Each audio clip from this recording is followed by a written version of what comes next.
Hey everyone, welcome. Today we're talking about people pleasing, that exhausting pattern where you constantly put others' needs ahead of your own, where you can't say no, where you twist yourself into knots trying to keep everyone happy. If you find yourself agreeing to things you don't want to do, avoiding conflict at all costs, or feeling resentful because you're always giving and rarely receiving, this video is for you. Let's talk about what people pleasing really is, why it's so hard to stop, and how to start prioritizing yourself without the guilt. First, let's be clear. Being kind, considerate, and caring about others is healthy. People-pleasing is different. It's when you say yes when you want to say no. You prioritize others' comfort over your own well-being. You change your opinions or preferences to match whoever you're with. You avoid conflict even when it means betraying your own values. You constantly seek approval and fear disappointing people. You feel responsible for everyone else's emotions. People-pleasing often looks like generosity or kindness on the surface, but underneath it's driven by fear. Fear of rejection, fear of conflict, fear of being disliked, fear of being abandoned, fear of not being good enough. You're not giving freely. You're giving to manage other people's perceptions of you, to stay safe, to earn love. And here's the painful irony. The more you people please, the less authentic connection you experience. Because people aren't connecting with the real you. They're connecting with the version of you that's performing, accommodating, and hiding. People-pleasing might seem harmless, but it comes at a significant cost. It costs you your sense of self. When you're constantly adapting to what others want, you lose touch with what you want. You stop knowing your own preferences, opinions, and needs. It costs you your energy. Constant monitoring. Are they happy? Did I upset them? Do they still like me? Is exhausting. You're running on empty while giving everyone else your full tank. It costs you genuine relationships. When you're always agreeable and accommodating, people don't really know you. They know the version you think they want to see, and that means you never experience the relief of being fully accepted as you are. It costs you respect. Ironically, people-pleasing often leads to being taken for granted. When you never say no, never have needs, never push back, people start to assume you're always available, always willing, always fine, and it costs you self-respect. Each time you betray your own needs to keep someone else happy, you send yourself a message. My needs don't matter. Their comfort is more important than my well-being. Over time, that erodes your sense of worth. People-pleasing usually develops as a survival strategy. Maybe you grew up in an environment where love felt conditional. You had to be good to be loved. Conflict was scary or volatile. Your needs were dismissed or punished. You were praised for being helpful, easy, agreeable. You had to manage a parent's emotions to keep the peace.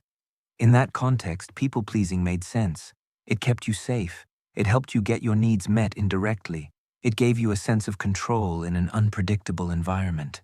The pattern worked back then, but now, as an adult, it's limiting you. You're safe enough to have needs, to disagree, to disappoint people occasionally. But the old pattern is still running, telling you that saying no means danger. Here's how to start breaking the people-pleasing pattern. 1.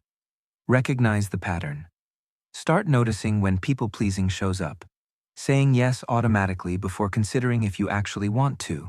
Feeling anxious when someone seems upset with you. Changing your opinion to match someone else's. Avoiding stating a preference. I don't care, whatever you want. Feeling resentful after agreeing to something. The first step is awareness. You can't change a pattern you don't see. 2. Understand your fear. Ask yourself, what am I afraid will happen if I don't people please? Common fears. They'll get angry. They'll reject me. They won't like me anymore. I'll be abandoned. I'm selfish if I put myself first. Write down your fears. Then ask, is this fear realistic? And even if it happened, could I handle it? Often you'll realize that you're catastrophizing, and even if someone does get upset, you're resilient enough to tolerate it. 3. Practice pausing. People pleasers tend to respond immediately, automatically saying yes. Instead, practice pausing. Let me think about that and get back to you. I need to check my schedule. Can I have some time to consider? This creates space for you to check in with yourself. Do I actually want to do this? Do I have capacity? What would feel right for me? You don't need to have an instant answer. Pausing is not rude, it's thoughtful. 4. Start saying no, small doses.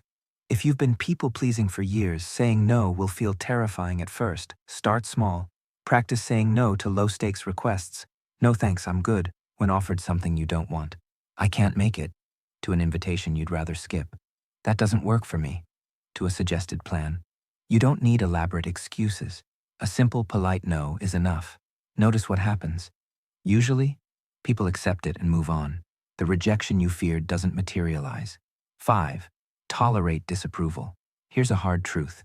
You can't control whether people approve of you, and trying to keep everyone happy is impossible. Some people will be disappointed when you say no. Some will be upset when you set a boundary.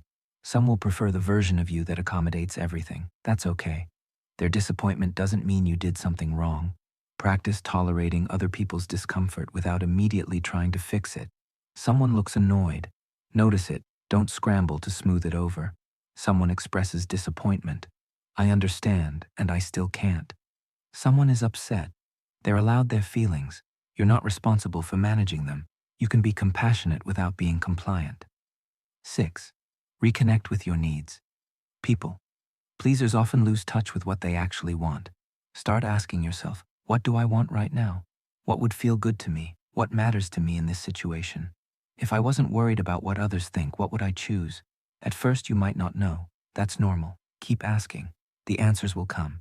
Practice honoring small preferences. Order what you actually want at a restaurant. Suggest a movie you want to see. Say, I'd prefer this instead of I don't care. These small acts rebuild your connection to yourself. 7. Release responsibility for others' feelings. You are not responsible for other people's emotional reactions. You can be kind, respectful, and considerate, but you cannot control whether someone feels happy, sad, angry, or disappointed. Other people's feelings are their responsibility. Your job is to be honest and respectful, not to manage their emotions. This is liberating. It means you can make choices based on what's right for you, not on constantly trying to prevent anyone from ever feeling negative emotions. 8. Practice self-compassion. Breaking the people-pleasing pattern is hard. You'll backslide. You'll say yes when you wanted to say no. You'll feel guilty when you set a boundary. Be kind to yourself in the process. You're unlearning a deeply ingrained pattern. That takes time. Celebrate the progress, even when it's small. Notice when you do pause, when you do say no, when you do honor your needs. You're building new neural pathways. Every small choice counts. This week, try this. Pick one relationship where you tend to people please. Identify one small thing you can do differently. Say no to one request. State a preference instead of deferring. Let someone be disappointed without trying to fix it. Share an honest opinion instead of just agreeing. Afterward, reflect. How did it feel? What happened? What did you learn? The goal isn't perfection. It's practice. You don't have to shrink yourself to make others comfortable. You don't have to earn love through endless accommodation. You're allowed to have needs. You're allowed to say no. You're allowed to disappoint people sometimes. You're allowed to prioritize your own well-being. People who truly care about you will respect your boundaries and value your honesty. And the ones who only like you when you're people-pleasing, those relationships aren't sustainable or fulfilling anyway. The real you, with opinions, preferences, limits, and needs, is worthy of love. Not the performing, accommodating version, the real you. If this resonates, share it with someone who might need to hear it. And if people-pleasing is deeply affecting your life, consider working with a therapist. You matter, your needs matter, and you deserve relationships where you can be yourself. See you next time.